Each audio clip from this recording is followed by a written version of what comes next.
Salut à tous. Donc je fais juste une vidéo pour parler des vacances avec un enfant autiste.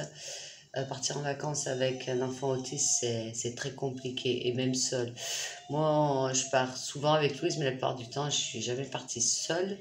Là, j'ai voulu tenter l'aventure Cap Ferret une semaine avec elle, quoi, une semaine, ouais, 5 jours. Voilà, on a fait une nuit. Une nuit parce que Louise était pas dans son environnement. J'ai pas pu comprendre ses besoins à un certain moment, puisqu'on n'était pas dans le contexte à la maison. Et ben, du coup, quand on est fatigué, au bout de 12 années, ben, j'ai plié bagages et je suis rentrée à la maison à Gradignan. Ben, moi, je suis un petit peu dégoûtée. J'aurais bien été nager à l'océan. Mais en fin de compte, Louise, elle est bien. Ma fille, elle est super contente d'être rentrée à la maison. Elle a retrouvé ses jeux, écoute sa musique. On a été se balader dans les bois. On a été à la piscine. Donc, tout ça pour vous dire qu'en fin de compte, je pense que c'est pas à Louise que j'ai pensé. Je pense que j'ai plus pensé à moi, aller à l'océan, faire bronzette sur le sable. Et en me disant, ouais, vous allez être super contente. Mais non, en fin de compte, c'est moi qui allais être super contente d'être avec ma fille. Et en fin de compte, j'ai pas assez réfléchi.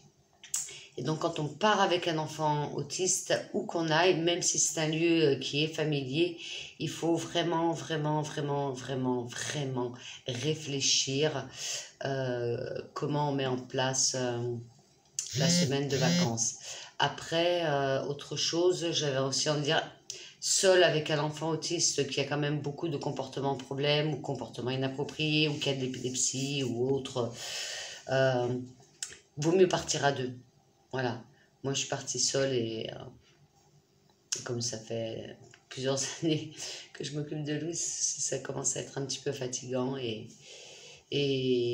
on devient de moins en moins patient. Voilà, et donc juste pour dire qu'en fin de compte, les vacances, c'est pas obligatoire. Des fois, les vacances, ça peut être autour de la maison, continuer les balades au bois. C'est vrai que quand il fait 38 degrés et qu'il y a des moustiques partout, parce que Gradignan et Bordeaux, il y a quand même beaucoup de moustiques, c'est un petit peu chiant. Mais il y a la piscine. On a une super piscine, pas à Gradignan, mais à Villeneuve, avec des gens merveilleux. Voilà, une très belle équipe. Et donc, bah voilà, hein, ça sera piscine, balade, danse, abdos, gym, yoga, voilà. Louise, voilà, comme vous l'entendez là, le papillon dans le salon, elle est chez elle. Et, et c'est un peu dommage, je suis un peu triste, mais bon, la prochaine fois, je sais que plusieurs fois, je propose aux gens de venir avec moi, mais les gens, ils ont envie de venir et se poser, et certainement pas de m'aider à m'occuper de ma fille.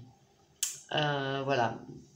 Donc, ben, je voulais juste faire cette vidéo parce que je pense à tous ceux qui partent pas en vacances parce qu'ils ont un enfant sur fauteuil roulant, un enfant qui a des graves comportements problèmes ou qui a tout simplement de l'épilepsie ou parce que le handicap ne permet pas de voyager. Donc, je vous envoie des milliers de bisous parce que moi, je suis triste aussi comme vous.